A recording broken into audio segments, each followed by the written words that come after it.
Swastiastu, Namo Buddhaya, Salam Kebajikan. Salam Pancasila. Salam Pancasila. Salam Pancasila. Salam Pancasila. Terima kasih. Terima kasih atas kehadiran Bapak Ibu sekalian pada petang hari ini, di mana rela menanti kami tadi habis dari Jakarta Barat. Perjalanan ternyata cukup macet, jadi hampir 1,5 jam.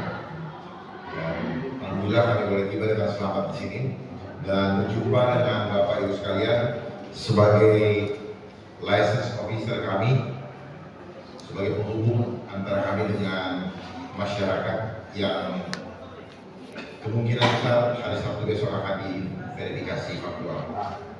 Adapun kehadiran kami di sini adalah untuk memberikan bekal atau motivasi kepada Bapak Ibu sekalian bahwa majunya kami sebagai Mbak Cagup maupun Bapak Cagup adalah dalam rangka untuk menyelamatkan jiwa keluarga kita semua.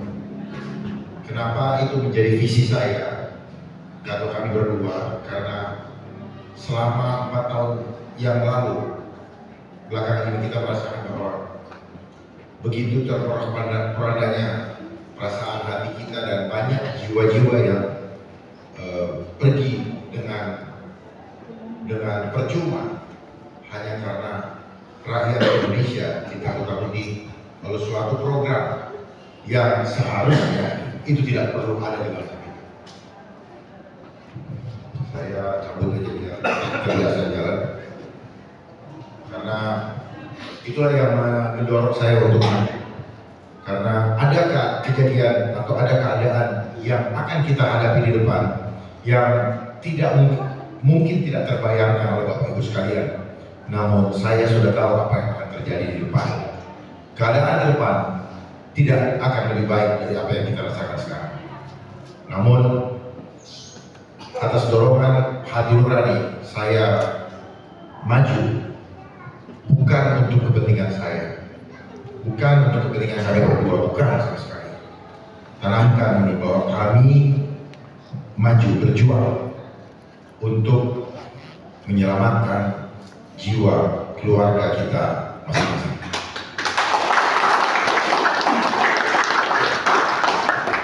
Jadi kalau Bapak hari ini, Bapak Ibu dan adik-adik yang hadir malam hari ini itu hadir untuk bergabung bersama-sama dengan kami berjuang menyelamatkan keluarga Bapak Ibu sekalian. Kenapa saya katakan demikian? Karena kehidupan ke depan akan semakin menghimpit, baik aktivitas kehidupan kita, baik proses kita di dalam menjalani kehidupan untuk memenuhi kebutuhan hidup kita, bahkan akan terjadi paksaan-paksaan di luar kehendak dari iman kita. Bahkan akan terjadi pemaksaan yang memaksa kita meninggalkan iman kita. Apa itu? Akan terjadi pemaksaan vaksinasi lagi. Karena pemaksaan vaksinasi itu apabila kita menolak, kita akan diberikan sanksi 500 juta satu orang per orang. 500 juta saat ini bukanlah uang yang sedikit. Dan undang-undangnya sudah disahkan tahun 2023, Undang-Undang Nomor 17 tentang kesehatan. Kenapa saya begitu concern dengan kesehatan? Karena kesehatan ini adalah pilar terakhir dari ketahanan nasional. Bahkan 3 hari lalu sudah disahkan juga peraturan pemerintah nomor 28 sebagai peraturan pelaksananya tahun 2024 yang menjadi peraturan pelaksanaan dari Undang-Undang Kesehatan tahun 2023 tadi. Kenapa saya concern sekali dengan kesehatan? Karena kesehatan ini adalah isu kesehatan yang mereka akan gaungkan terus-menerus, adalah cara untuk memaksa kita menerima sesuatu teknologi ke dalam tubuh kita. Itulah kenapa dari 3-4 tahun yang lalu seorang pengusaha yang bergerak di bidang industri teknologi, yaitu saudara Bill Gates, itu berbicara tentang kesehatan dan hubungan apa antara kesehatan dengan tubuh kita.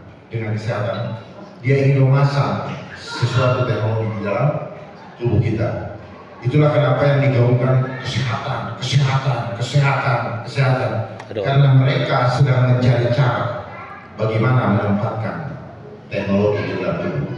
Tanpa isu kesehatan, mereka tidak punya alasan untuk memasang teknologi di dalam tubuh manusia. Teknologi itu nanti akan menjadi satu bagian daripada sistem keseluruhan dari yang disebut dengan digitalisasi. Sistem digit artinya apa? Sistem yang menghitung seluruh aspek kehidupan kita secara kuantitatif atau secara angka. Jadi harga kita ini sama seperti barang. Kita tidak berharga diperlakukan oleh mereka. Kita hanya dihitung sebagai bilangan pembagi. Dan kenapa saya harus sampaikan ini kepada Bapak Ibu sekalian? Karena kebetulan Tuhan memberikan sesuatu yang banyak tidak diketahui orang. Dibukakan rahasia-rahasia kehidupan, di mana saya disuruh untuk turun untuk menjadi ujung tombak daripada masyarakat sekalian untuk membela supaya hal ini jangan sampai terjadi lagi di Jakarta. Karena kalau terjadi lagi, artinya kita semua akan di lockdown, disandera di dalam rumah kita masing-masing. Sehingga banyak di antara kita tidak bisa melakukan aktivitas kehidupan hanya melalui daring atau Zoom. Jadi kehidupan kita kehilangan, kita adalah makhluk sosial yang memerlukan interaksi antara satu manusia dengan manusia lain untuk memberikan saling menyemangati dalam menjalani kehidupan.